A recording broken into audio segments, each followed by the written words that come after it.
আসসালামু আলাইকুম, কেমন আছেন সবাই? আজকে আমি রুই মাছ দিয়ে কচুর ঘাটি রান্না করব। প্রথমে আমি মাছটা ভেজে নিব। মাছটা আগে থেকে লবণ, হলুদের গুঁড়ো, মরিচের গুঁড়ো দিয়ে মেখে রেখেছিলাম। তো এখন মাছটা ভেজে নিব। মাছটা ভাজা হয়ে গেলে নামিয়ে নিব। নামিয়ে এই চুলায় আমি রান্নাটা করে নিব। মাছ ভাজার তেলের সাথে আরেকটু তেল দিয়ে পেঁয়াজ কুচি দিয়ে দিব। তো এই পেঁয়াজটা ভালোভাবে ভেজে নিব। পেঁয়াজটা ভাজা হয়ে গেলে আদা রসুন বাটা, সামান্য একটু মশলা কষানোর জন্য পানি, লবণ, হলুদের গুঁড়া। তো রান্না করতে এসে দেখি মরিচের গুঁড়াই নেই। এজন্য কী করব, মরিচ বেটে নিয়েছি, লাল মরিচ।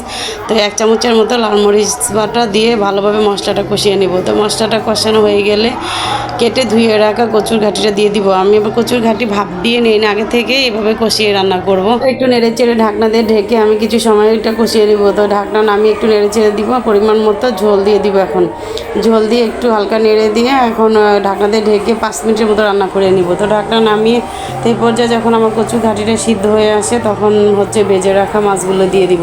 তো কচুর ঘাটি আমার কাছে সবচেয়ে চিংড়ি মাছ আর ইলিশ মাছ দিয়ে খেতে বেশি ভালো লাগে। তো এখন আর কি করার, আমার কাছে চিংড়ি মাছ ইলিশ মাছ কোনোটাই নেই। এর জন্য রুই মাছ দিয়ে রান্না করে নিলাম। তো সাথে 3টা কাঁচামরিচও দিয়ে দিয়েছি। তো রুই মাছ দিয়ে কচুর ঘাটি তরকারিটা খেতে অনেক মজা হয়েছে। দেখেন কালারটা অনেক সুন্দর আসছে। আমার রান্নাটা কেমন হয়েছে কমেন্ট করে জানাবেন।